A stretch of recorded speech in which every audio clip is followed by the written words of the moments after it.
Alright guys, SUV news first. Just wanted to give you the reaction side of this video.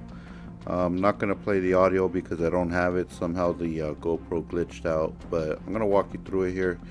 Now it looks like this guard didn't notice that we were there until we shined the bright light into the booth.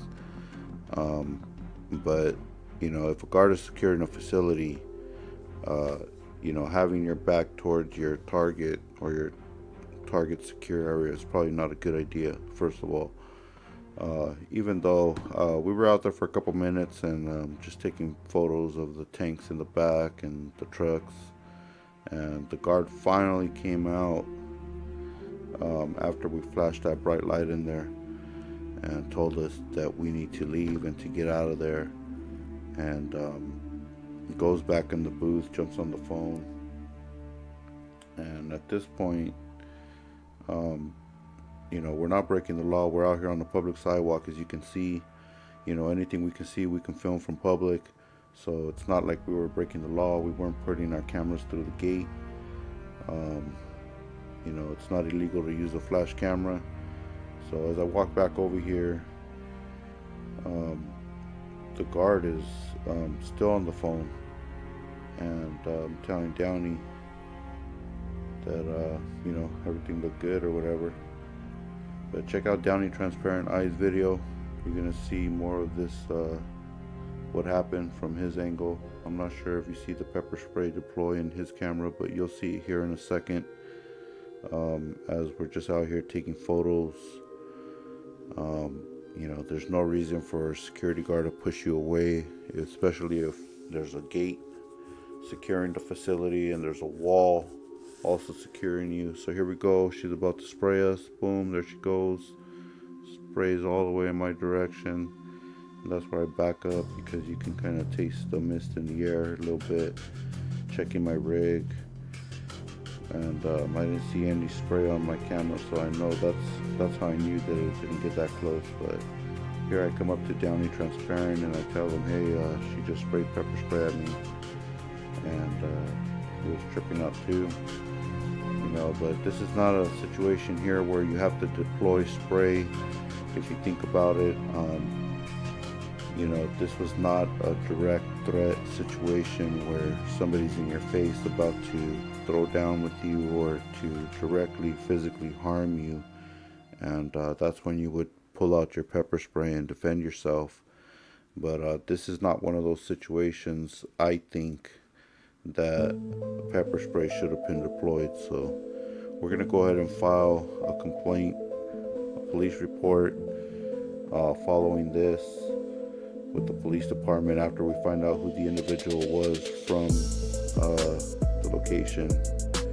And you know, just because you know, this guard is very uneducated and has to be, you know, at least told that they're not able to, without being in direct threat or direct physical violence, that they cannot just deploy pepper spray at somebody out on the public sidewalk, not even, you know, trying to break into their facility, just literally out there taking photos.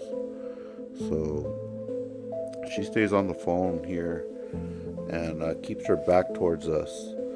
So in a couple minutes here I go live, and you're gonna notice that the whole time I'm standing out there, she kept her back towards us, and eventually she ends up coming out. At the end, she comes out and just keeps her back towards us, you know, talking trash, you know, walking away. But it looks like that's her vehicle all the way back in the background that you see there, because once we moved away to the other side, she ended up jumping in that vehicle. She was driving around the facility in that vehicle, so we know that belongs to her.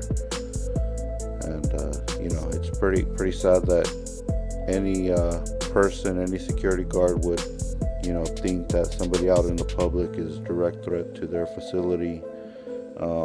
You'll see this other video I'm gonna put out that there's another guard that, like I said, very perfect example. He explained to me that he was first day on his job, and his guard company did not even explain to him anything about First Amendment or anybody's personal public rights, rights of people in the public, what boundaries are, what's on their property, what's not on their property, you know. So these are things that these guard companies need to take note and actually start making change so that they can better their guards, and we don't have a situation like this where this person definitely could have been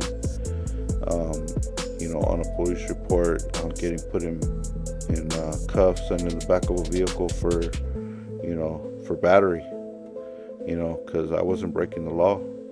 This is not a situation where I'm breaking the law and I deserve to go down for it. This is a situation where I'm doing lawful activity out in public and somebody decides that they need to take it the next step to try to injure or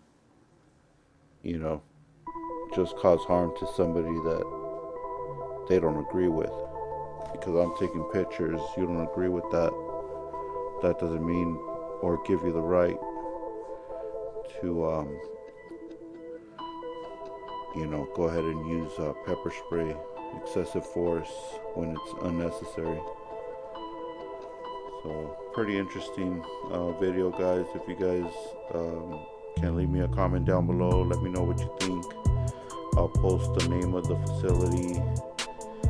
There's another video that I was recording with my other camera that started before this, but I was using the GoPro to capture the full interaction as I was snapping shots. So sorry, but there's no audio on my GoPro video for some reason. I don't know what the hell happened.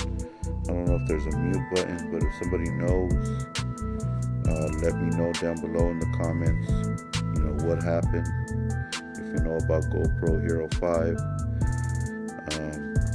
looks like the audio was shut off for this video, and all the other videos for the night had audio except for this video that ran over 30 minutes, and GoPro saves 30-minute clips.